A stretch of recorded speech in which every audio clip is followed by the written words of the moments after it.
in my new apartment in Atlanta.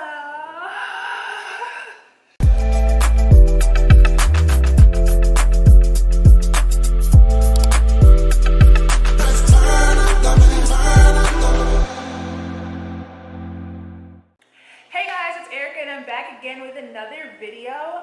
I am so excited to finally be starting to film sit-down videos in my new apartment in Atlanta, and this video is basically going to help you guys get to the same place if you're starting to move. So this video is things to know about getting your first apartment. I have all of my notes written down in my little notebook. So that's what I'm looking at if I look down. But I just have a list of like pros and cons and just things that you need to know to move that I collected while I was trying to move. So I know that these will definitely help you. So let's get into the video. So the first thing that I did when trying to figure out or trying to plan to move into my own apartment is I made a list of bills that I'm gonna have to make sure that I had the job that I needed in order to move. And so what was included on that list was like rent, your water bill, your phone bill, your car insurance, your car note,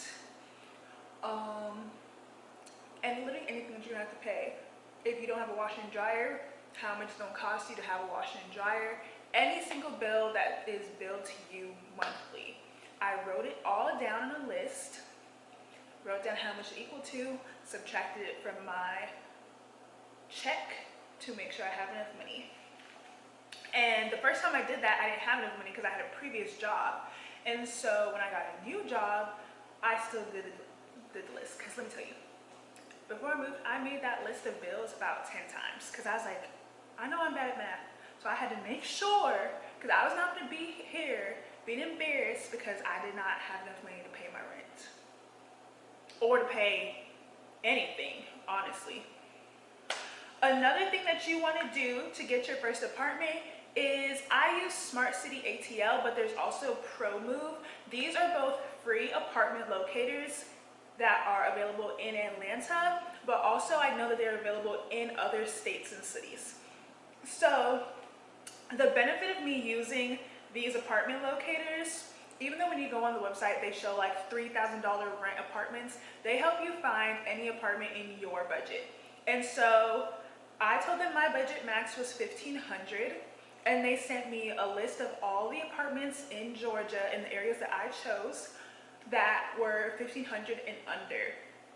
And they're really good at finding you deals like 2 months free rent, prorated apartments, all of that. They will find you literally everything. And you tell them you want AC, you want washer and dryer in the unit, you want a dog park, anything that you want, you let them know and they are going to find it. And so it's going to save you a lot of time. The apartment that I'm living in right now, I found through Smart City ATL.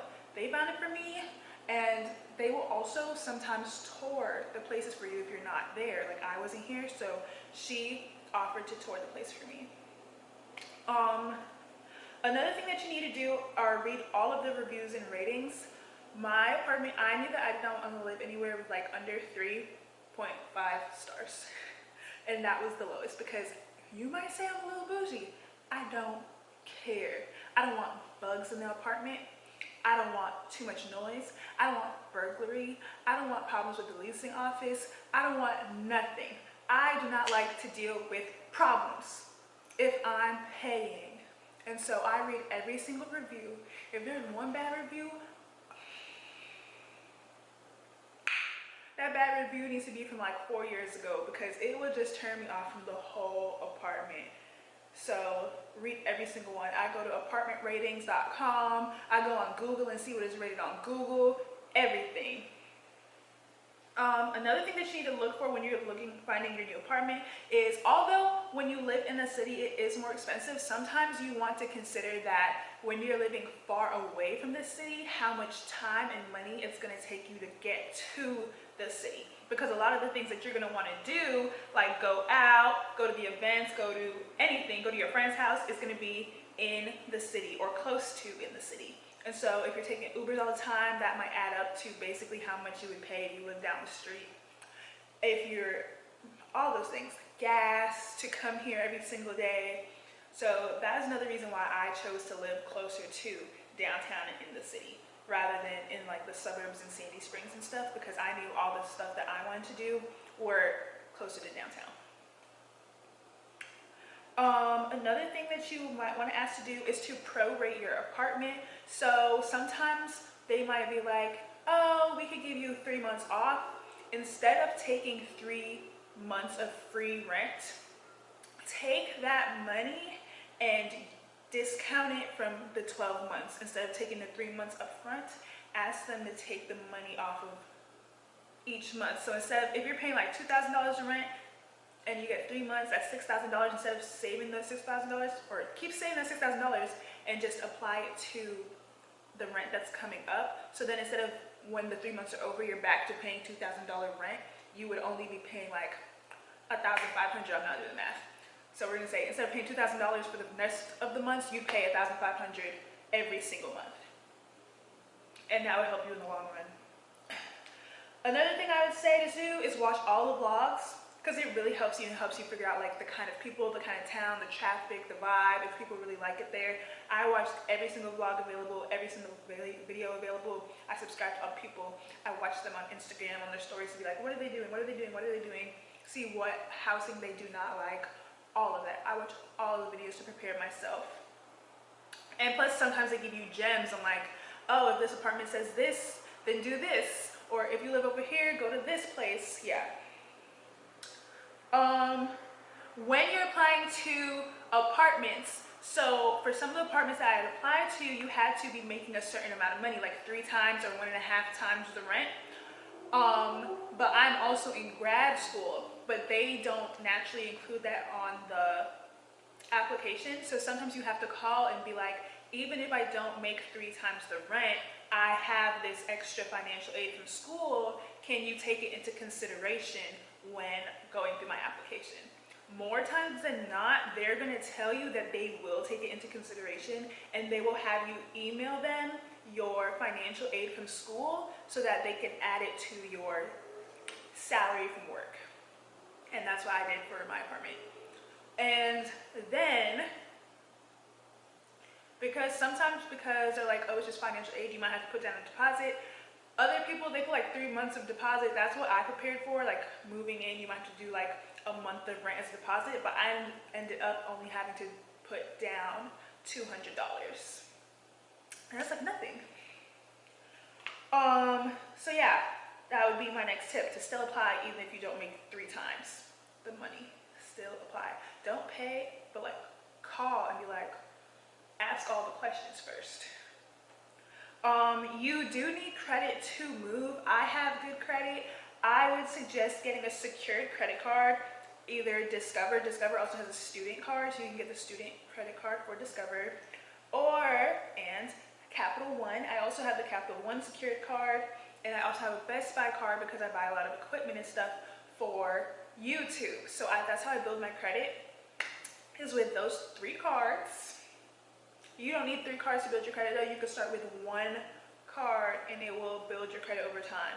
So in order to move, you do need good credit. I would suggest getting your furniture after you move in, because if I would have got my furniture before I moved in, I would have been in shock, because the apartment that I signed for, which was a studio, is not really the apartment I got. I ended up having a loft. So everything was completely different, especially because you guys know I did not see my apartment before I moved in. So everything was completely different. And so I definitely suggest getting your furniture after you move in. You need like a feel of the place. You need all those things. You just need to be there to feel it out. Also, I don't know, if I had my furniture beforehand, it just would have been too much. I just completely suggest getting it after you move in. It's perfectly fine if you sleep on a little air mattress. I slept on my air mattress for like a month before my bed came in. Another thing I would say is to check parking. I had to make sure that my apartment had secure parking. So my apartment has gated parking. Well, I guess it depends on where you live. Because I live in Atlanta, I needed gated parking because people be breaking into your cars. not even breaking in. Sometimes they just steal your cars, they steal your tires, everything. I didn't have time for that at all. Me and Malachi is bougie, just like me. He can't have other people touching him. So I have a nice, secure parking garage. And really that shit is elite because nothing has happened. I haven't seen no cars messed up, no nothing. I highly suggest having a secure parking garage. If you don't have a secure parking garage, you need to go and check out like the parking, the cars. Ask when you're there, like people walking around, ask them about how the parking is. I was just making a pros and cons list. I had, y'all know I love little writing down things.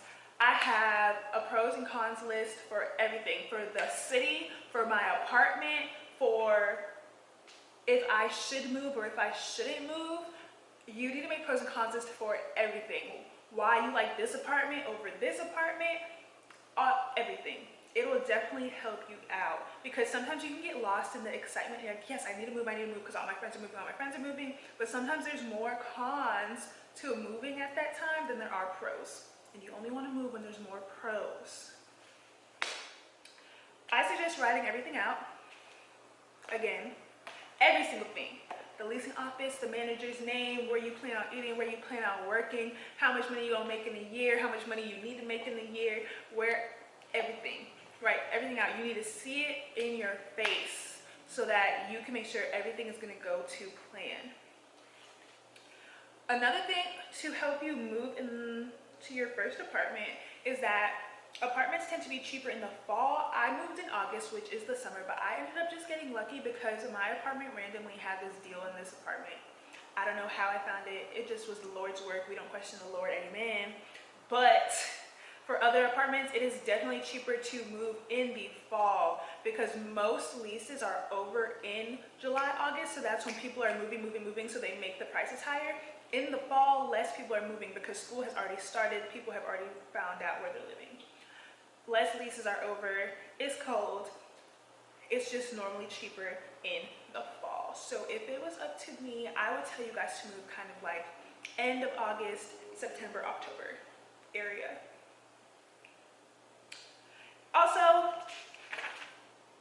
basically to end it off is that what I said was the type of leases that you have, a 13-month lease is just better because it makes you end up